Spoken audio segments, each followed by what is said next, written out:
I'm Nathan Tuffy, livestock reporter from the Farmers Journal. Today we're here in Gorey, County Wexford on Cathal Crean's farm. Cathal is a participant in the Teagasc Irish Farmers Journal Better Farm programme. We're also joined by Adam Woods, who is Better Farm advisor here in the area as well. Adam, you might just talk us through what the Better Farm programme is about and what you've achieved over the last couple of years here on the farm. OK, Nathan. There's 16 farms basically picked throughout the country. There are varying soil types, varying farming types, and just, I would say, from small to big farms or whatever.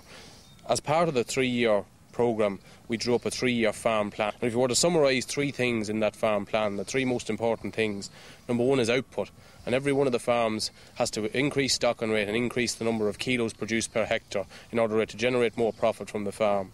Number 2 is grassland management. Every one of the farms has massive potential there to increase their grassland management skills, to get more out of grass, to get more gain off grass, and hence reduce their variable costs, so increase their profit. And the third thing probably is breeding.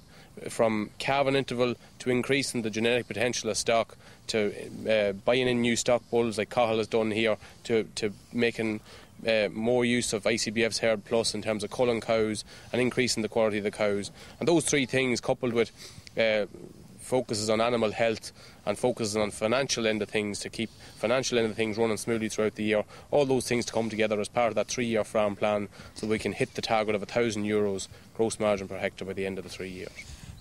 We're just going to have a quick walk around the farm and we'll look at what changes he's made in terms of grassland management, breeding management and change in farming system. So Cathal, just give us a brief outline of where the farm was back in at the end of 2008 when you entered the programme, and where you've brought it to at this stage. In the end of 2008 we had about 65 or 66 suckler cows here, and we were doing beef, bullocks, bringing them to beef, and heifers to beef, and finishing the heifers out of the house and the bullocks out of the house as well. What are the key development changes that you've put in place here on the farm?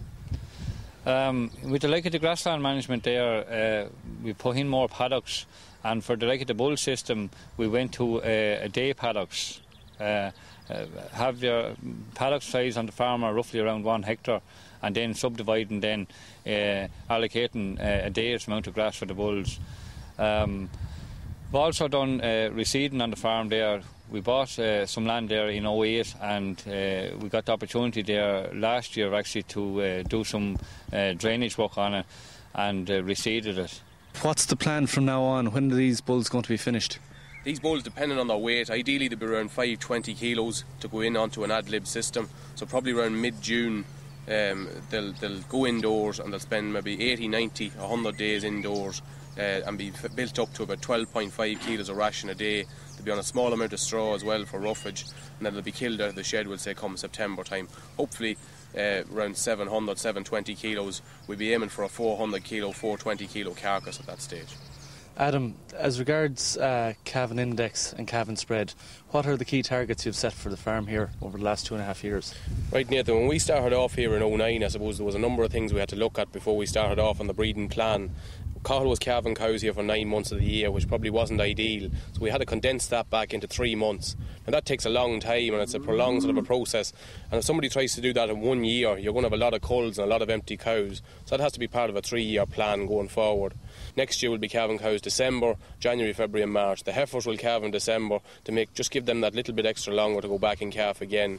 In terms of calving interval, we're around 375 days there at the moment, which is a little bit off our target. Our target set for the last year of the programme is 365 days. So that means every cow in the herd has calved in 12 months. So it's 365 day calving interval, a 3-month calving spread, and a 0.95 of a calf per cow per year.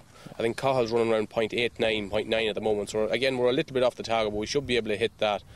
That means that we are allowing for a 5% mortality rate, which is, we're built into that 2.5% at calving and 2.5% at 28 days. So that's the couple of targets we set, and they're the very same targets for every Better Farm in the programme. Cathal, how have you changed the breeding policy of the herd in the last 2.5 years? When I was increasing the cow numbers there, I was intending to be buying a half Limousin cross freezing cow, and I was trying to bring home a cow that was good enough so I could breed replacements from her as well. and in the process I also went out and bought a 5-star limousine bull with a lot of milk fast home, so that I could bring down the next generation of replacements. And now at the moment I have replacement calves on the ground which I hope to make cows from. Cathal, grassland management, I know we've talked about it before, it's key to keeping good live weight gains on cattle. What do you intend doing with this paddock?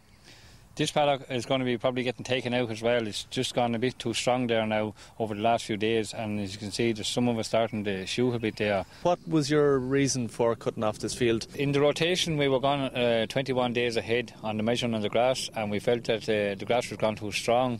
So we cut 15 acres of grass here, took it off it, and it's to get the rotation back and to get the new grasses coming back and have it at the right stage. We're back now on to 15 days ahead.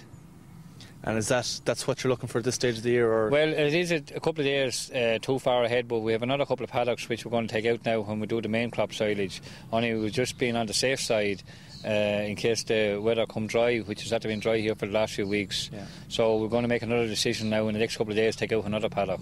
Adam, can you talk me through the significance of getting phosphorus and potash levels right in the soil? Yeah, Nathan, when we soil sample a field, the soil sample can be either at index 1, 2, 3 or 4 in terms of soil P index. At index 1, the field won't grow to its potential at all. So we need to build that level up to index 3, which is a nice level to be at.